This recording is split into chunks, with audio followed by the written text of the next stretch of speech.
क्या है लक्ष्मण रेखा का सच? रामायण की कथा सुनाई जाए और लक्ष्मण रेखा की बात ना हो, ऐसा हो नहीं सकता।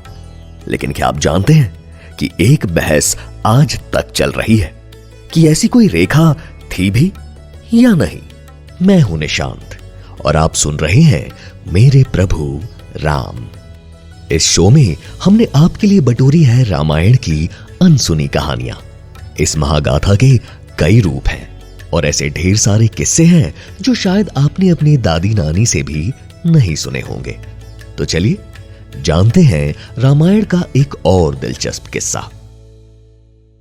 आपने और मैंने सीता हरण की जो कहानी सुनी है वो कुछ इस प्रकार है।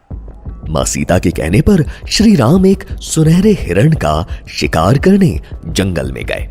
राम ने लक्ष्मण को सीता के साथ रहने का आदेश दिया। कुछ देर बाद जब हिरण को राम का तीर लगा, वो राम की आवाज में लक्ष्मण को पुकारने लगा।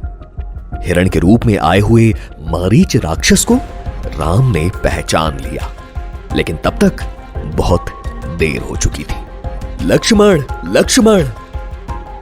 राम की आवाज में लक्ष्मण लक्ष्मण की ये चीखें सुनकर मां सीता भयभीत हो उठी। उन्होंने लक्ष्मण को फौरन अपने भाई की मदद को जाने के लिए कहा।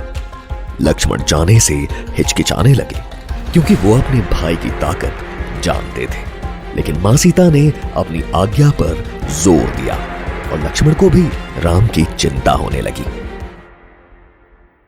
वो जाने के लिए तैयार हुए, पर जाने से पहले लक्ष्मण ने अपने तीर से कुटिया के चारों तरफ एक रेखा खींच दी, जिसके अंदर मां सीता सुरक्षित थी।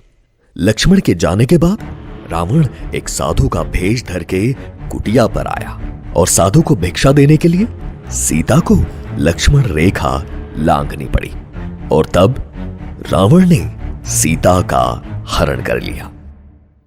सोचने वाली बात यह है कि वाल्मीकि रामायण में इस रेखा का कोई जिक्र ही नहीं है।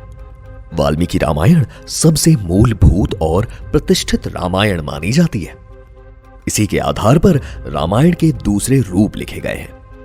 फिर इसमें लक्ष्मण रेखा का उल्लेख क्यों नहीं है? तुलसीदास जी की रामचरितमानस में भी इसके बारे में स्पष्ट रूप से बात नहीं की गई है। लेकिन दूसरी तरफ कुछ शास्त्र हैं जो कहते हैं कि लक्ष्मण ने एक शक्तिशाली अभिमंत्रित रेखा बनाने की विद्या महर्षि विश्वामित्र से सीखी थी। वो इस विद्या में इतने पारंगत हो गए थे कि यह विद्या लक्ष्मण रेखा के नाम से जानी जाने लगी।